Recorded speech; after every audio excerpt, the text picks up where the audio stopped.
दोस्त, आज हम लोग पढ़ेंगे इलेक्ट्रोस्टैटिक्स के पार्ट 2। हम लोग पढ़ेंगे सुपर ऑब्जेक्टिव क्वेश्चन।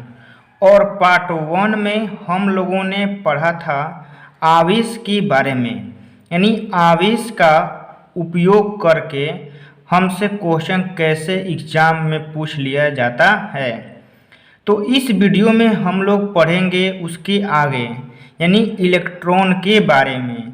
यानी किसी वस्तु को आवेशित करने में इलेक्ट्रॉन का भागीदारी तो होता है, लेकिन उसका यूज कैसे कैसे किया जाता है और उसका क्या क्या प्रॉपर्टीज है, हम लोग इस वीडियो में पढ़ेंगे। तो चलिए बिना समय का देरी करते हुए शुरू करते हैं। तो मेरे दोस्त, आप एक नंबर में लिखिएगा, यहाँ पर जैसे जैसे मैं लिख रहा हूँ आप वैसे वैसे आप अपने नोटबुक में लिखते रहिएगा। तो आप यहाँ एक नंबर में लिखिएगा कि आवेश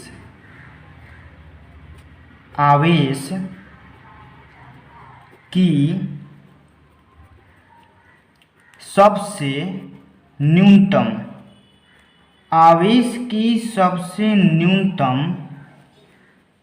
मात्रा को इलेक्ट्रॉन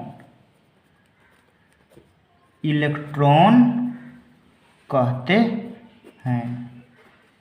यानी कहने का मतलब है कि यदि आप किसी वस्तु को आवेशित करते हैं तो उस वस्तु में जो सबसे कम आवेश होगा वह इलेक्ट्रॉन के बराबर होगा।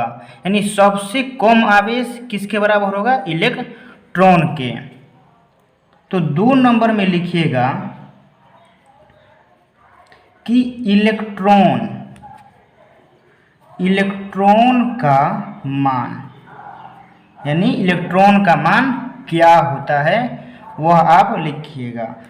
इसको हम ई से सूचित करते हैं और इसका मान होता है 1.6 गुना 10 के पावर -19 कूलम्ब।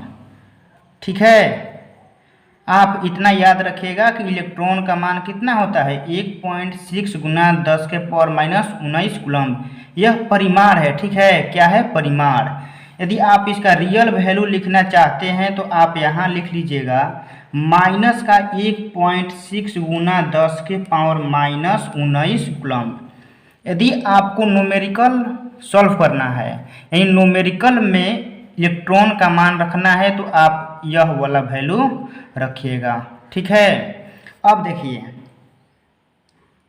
अब आप 3 नंबर में लिखिएगा किसी वस्तु में आवेश का मान इलेक्ट्रॉन के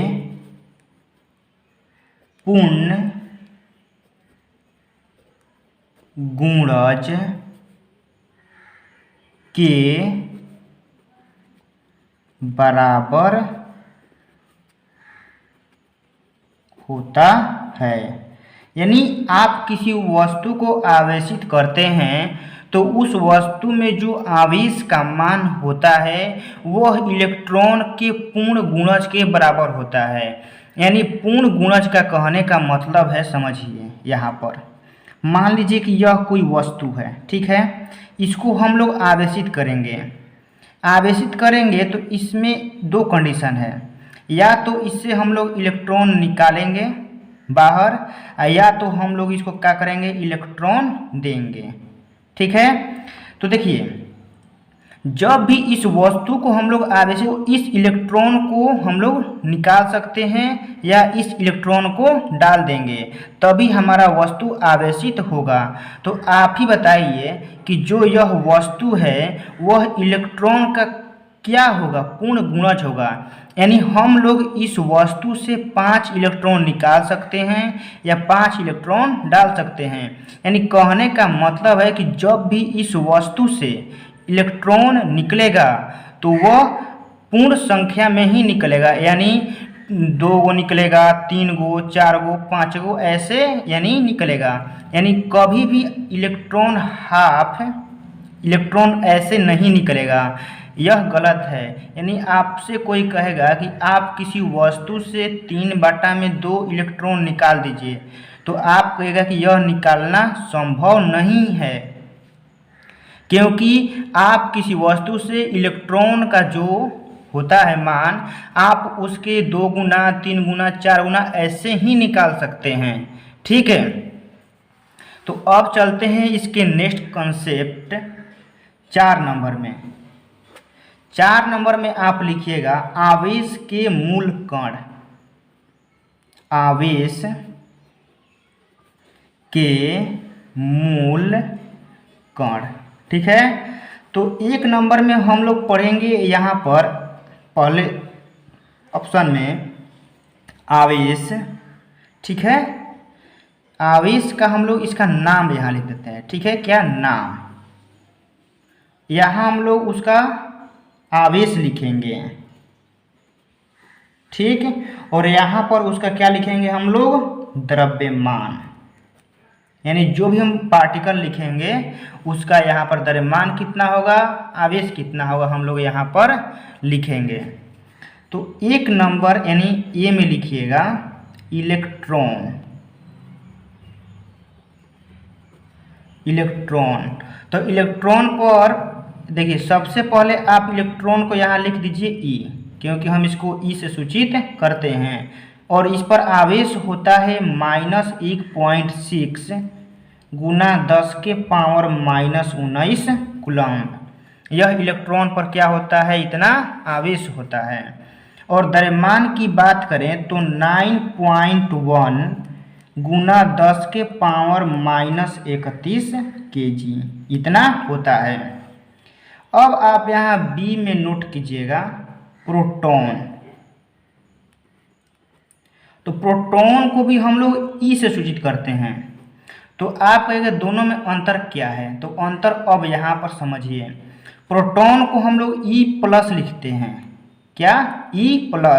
यानी प्रोटॉन क्या होता है, धनात्मक, और इलेक्ट्रॉन क्या होता है, ऋणात्मक। तो इसके ऊपर हम लोग माइनस लगा देंगे। तो प्रोटॉन का भी आवेश का मान होता है +1.6 गुना 10⁻⁻19 कूलम्ब। और प्रोटॉन का द्रव्यमान होता है 1.672 गुना 10⁻⁻27 kg, ठीक है।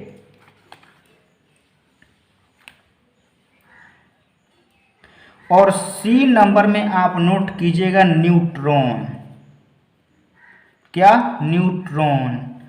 न्यूट्रॉन पर आवेश का मान क्या होता है, 0, और इसका द्रव्यमान होता है 1.672 गुना 10⁻⁻27 kg। यह न्यूट्रॉन पर द्रव्यमान होता है और यह आवेश होता है। तो आपसे कोई पूछ सकता है कि न्यूट्रॉन पर आवेश का मान होता है, तो आप कहिएगा कि 0 होता है। अब देखिए, अब चलते हैं नेक्स्ट में। आप पढ़िए यहाँ पर 5 नंबर। इसमें लिखिएगा कि इलेक्ट्रॉन की कमी से वस्तु धनावेशित होता है। यानी जिस भी वस्तु में इलेक्ट्रॉन की कमी होगा वह वस्तु क्या होगा, धनावेशित होगा। और 6 नंबर में आप नोट कीजिएगा कि इलेक्ट्रॉन की वृद्धि से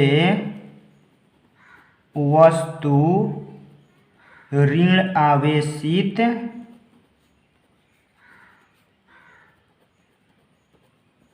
होता है। यानी जिस भी वस्तु में इलेक्ट्रॉन की कमी होगा वह धनावेशित होगा, और जिस वस्तु में इलेक्ट्रॉन की वृद्धि होगी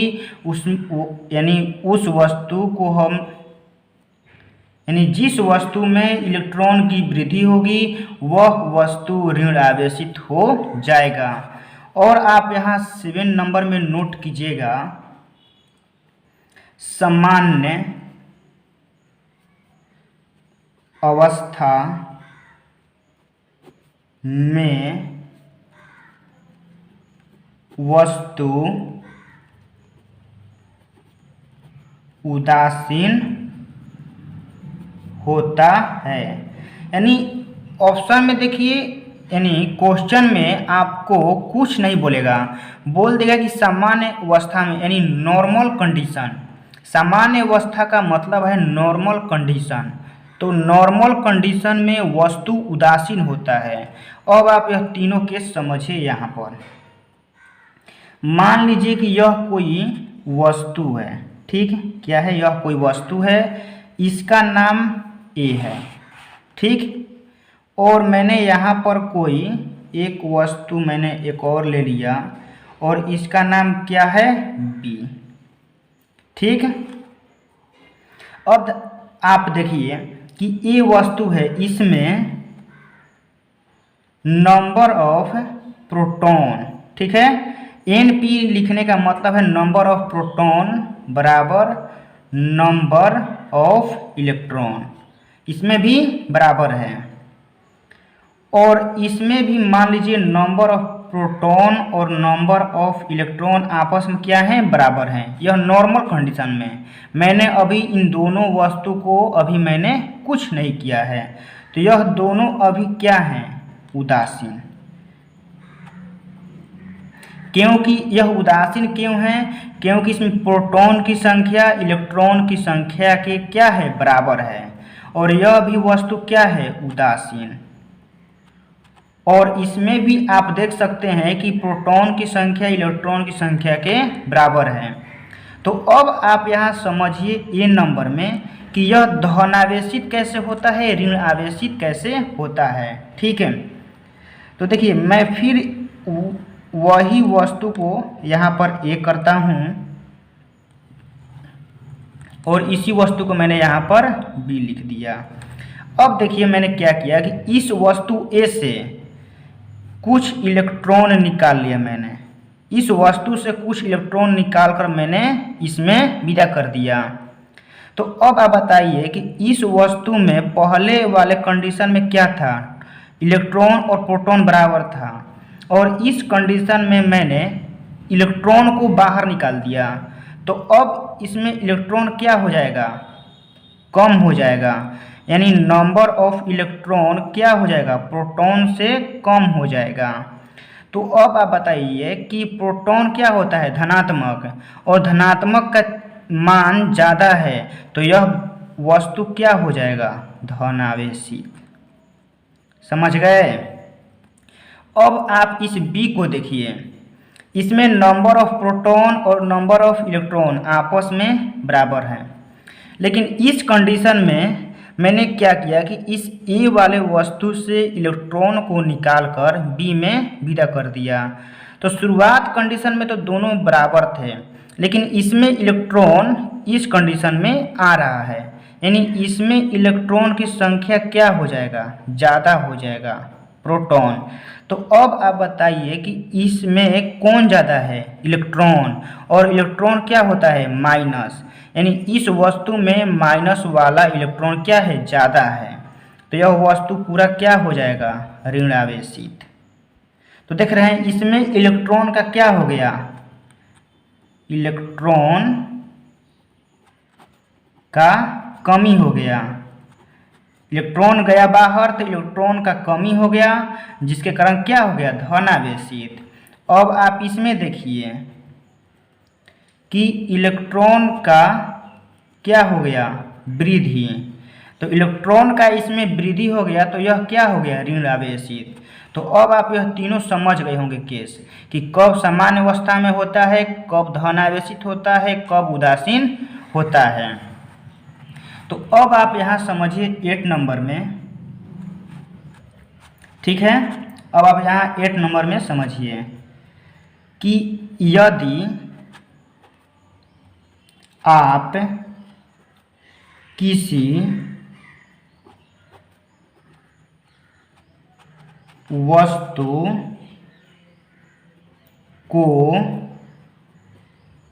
धनावेशित करते हैं तो उस वस्तु का द्रव्यमान घट जाता है। जी हाँ मेरे दोस्त, यदि आप कोई वस्तु को धनावेशित करते हैं तो उसका द्रव्यमान घट जाता है। ठीक है, कैसे तो समझिए। यहाँ पर इस वस्तु से आप इलेक्ट्रॉन को बाहर निकाल दिए, तो इलेक्ट्रॉन बाहर निकलेगा तो अपने साथ अपना द्रव्यमान लेकर भी बाहर निकलेगा। यह नहीं कि वह खुद जाएगा अपना द्रव्यमान इसी में छोड़ देगा, ऐसा नहीं होता है। आप किसी वस्तु से इलेक्ट्रॉन को बाहर निकालेंगे तो वह इलेक्ट्रॉन अपने द्रव्यमान के साथ ही बाहर निकलेगा।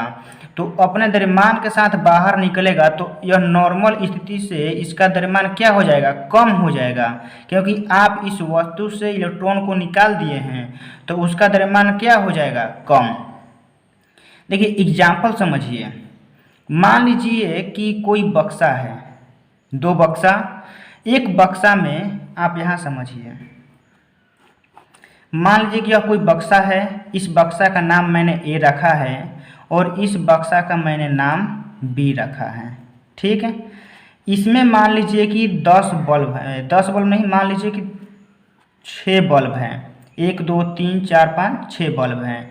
इस बक्से में 6 बल्ब हैं और इस बक्से में 4 बल्ब हैं। तो यदि आप ए बक्से से एक गेंद को आप बी वाले बक्से में डाल देते हैं तो इस बॉक्स का द्रव्यमान क्या हो जाएगा, कम हो जाएगा। तो वही तो यहाँ पर बात है कि आप किसी वस्तु से इलेक्ट्रॉन को बाहर निकाल देते हैं तो इस वस्तु का द्रव्यमान क्या हो जाएगा, कम हो जाएगा। सिंपल बात है। अब देखिए, अब आप यहाँ 9 नंबर में नोट कीजिएगा, यदि आप किसी वस्तु को ऋण आवेशित करते हैं तो उसका द्रव्यमान क्या होगा, बढ़ जाता है। ठीक है, तो ऋण आवेशित कब होगा, जब उसमें इलेक्ट्रॉन ज़्यादा होगा। यानी मान लीजिए कि यह बक्सा बी है और आप इस बक्सा ए से इसमें एक गेंद डाल देते हैं तो इस बक्सा का भार क्या होगा, द्रव्यमान क्या होगा, बढ़ जाएगा। तो वही बात है, इलेक्ट्रॉन यानी लिखिएगा ऋण आवेशित होगा, क्या हो जाएगा, द्रव्यमान। फिर से आप समझिए कि यदि आप किसी वस्तु को ऋण आवेशित करते हैं तो द्रव्यमान बढ़ेगा और यदि आप किसी वस्तु को धन आवेशित करते हैं तो उसका द्रव्यमान क्या होगा, घटेगा। इसी के साथ हमारा यह सेशन ख़त्म होता है। नेक्स्ट वीडियो में हम लोग कुछ रिलेटेड क्वेश्चन के बारे में पढ़ेंगे। मिलेंगे नेक्स्ट वीडियो में। जय हिंद, जय भारत।